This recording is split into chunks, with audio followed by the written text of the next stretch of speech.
اور حضرت معروف کرخی رحمۃ اللہ فرماتے ہیں کہ طلب کرنا بہشت کا بے عمل کے ایک گناہ ہے گناہوں سے۔ اور معروف کرخی رحمۃ اللہ علیہ کا یہ قول ہے کہ ایک گناہ گار جو ہے بے عمل وہ بہشت کا طلب کرے تو کہتے ہیں گناہوں میں سے ایک گناہ ہے۔ یہ اصل میں صوفیہ کرام کی بعض باتیں جو ہے نا بہت ایسی ہوتی ہیں کہ وہ ان کو کیا کہنا چاہیے کہ جیسے وہ جو دم غافل سو دم کافر، یہ بھی صوفیہ کا ہے نا۔ تو جو غفلت ہوتی ہے اس سے آدمی کافر نہیں ہو جاتا، تو اس سے ان کی یہ مراد نہیں ہوتی، بلکہ وہ اپنے آپ کو سمجھاتے ہیں کہ جو سانس تمہارا غفلت میں گزرے گا نا وہ اللہ کی یاد کے بغیر گزرے گا، تو وہ اس سانس کی نعمت کا کفران ہے۔ کفران نعمت ہے نا، نعمت کی ناشکری کرنے کو بھی کفر کہتے ہیں۔ تو کہتے ہیں اس نعمت کی ناشکری ہے جو سانس اللہ کی یاد کے بغیر گزر جائے، جو دم غافل سو دم کافر، یہ مطلب ہے اس کا۔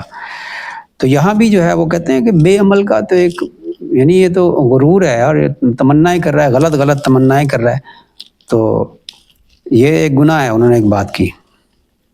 اور امید شفاعت بے سبب بے علاقہ ایک قسم ہے فریب سے، اور امید رکھنا رحمت کا اس سے کہ فرما برداری نہ کرے اس کی حمق اور جہالت ہے۔ یہ معروف کرخی رحمۃ اللہ علیہ کا قول ہے۔ حضرت حسن بصری رحمۃ اللہ علیہ کہتے ہیں کہ ایک قوم کو باز رکھا بخشش کی آرزوؤں نے یہاں تک کہ باہر نکلی دنیا سے، اور حال یہ ہے کہ نہیں ہے ان کے لیے نیکی۔ کہتا ہے کہ ایک ان میں سے کہ اچھا رکھتا ہوں میں گمان اپنے پروردگار سے کہ بخشنے والا ہے، جھوٹ کہتا ہے۔ اگر اچھا ہوتا گمان اس کا ساتھ پروردگار کے تو اچھے عمل کرتا۔ اچھا گمان ہے تو کام بھی تو اچھے کر۔ اب مانتا اپنی نفس کی ہے، رب کی نہیں مانتا، نفس کی مانتا ہے، شیطان کی مانتا ہے، اور امید اپنے رب سے رکھتا ہے۔ تو فرماتے ہیں یہ فریب ہے، دھوکہ ہے۔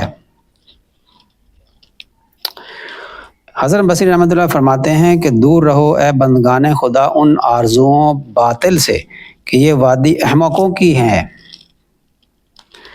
کہ پڑے ہیں لوگ ان میں۔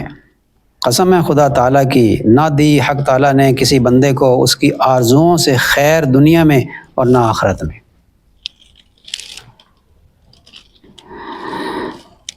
اللہ اکبر۔ یہ باتیں تربیت کے لیے ہیں کہ ہمیں چاہیے کہ ہم نیکی کریں اور اللہ کی رحمت کے امیدوار رہیں۔ اگر گناہ بھی ہو رہے ہیں نا تو یہ مطلب نہیں ہے کہ پھر کوئی نا امید ہو جائیں۔ نا امید نہیں، وہ ایک قصہ ہے شیخ الحدیث رحمۃ اللہ علیہ نے لکھا ہے کہ وہ ایک شخص تھا بڑا گناہ گار،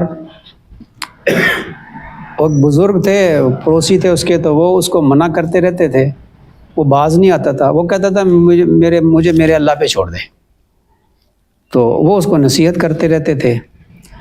تو اب نصیحت کوئی قبول نہ کرے تو بسا اوقات نصیحت کرنے والے کو غصہ بھی آ جاتا ہے کہ میں اس کو جنت کی طرف بلاتا ہوں، جہنم سے بچانے کی کوشش کرتا ہوں، یہ بات مانتا نہیں ہے۔ تو انہوں نے کہیں غصے میں کہہ دیا کہ خدا کی قسم تیری مغفرت نہیں ہوگی، یہ بات کہہ دی۔ اللہ تعالیٰ کو یہ بات بڑی بری لگی۔ اللہ تعالیٰ نے اس کے مرنے کے بعد اس کو اپنے سامنے پیش کیا اور فرمایا کہ تو کون ہوتا ہے یہ کہنے والا کہ بخشش نہیں ہوگی، ہے نا۔ اسی پر اللہ تعالیٰ نے ان بزرگوں کی پکڑ کر لی۔ بخشنا میں نے تھا، تم نے بخشنا تھا، تو نے قسم کھا لی اتنی سخت، اور اس کی اللہ نے مغفرت کر دی کہ وہ رحمت کا امیدوار تھا۔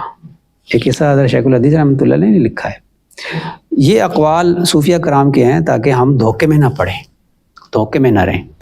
اللہ تعالیٰ مجبور نہیں ہے، مغفرت کرنے پہ آئے تو ایسے مغفرت کر دیتا ہے۔ بڑے مغفرت کے اس کے وعدے ہیں اور بڑے واقعات ہیں کہ اللہ تعالیٰ شانوں نے چھوٹی چھوٹی نیکیوں پہ مغفرت فرما دی، اور چھوٹے چھوٹے گناہ جس کو ہم نے چھوٹا سا سمجھا تھا اس سے پکڑ کر لی اللہ نے۔ اس لیے ہر وقت ڈرتے رہنا چاہیے انسان کو۔ تو اصل وہ یہ فرما رہے ہیں کہ اصل رحمت کا امیدوار وہ ہے جو نیکی بھی کرے اور پھر رحمت کا امیدوار ہو. اللہ کو یہ بندہ پسند ہے. گناہ ہو گیا بشری تقاضے کی وجہ سے تو فوراً توبہ کر لے اور پھر اللہ کی رحمت کا امیدوار بن جائے.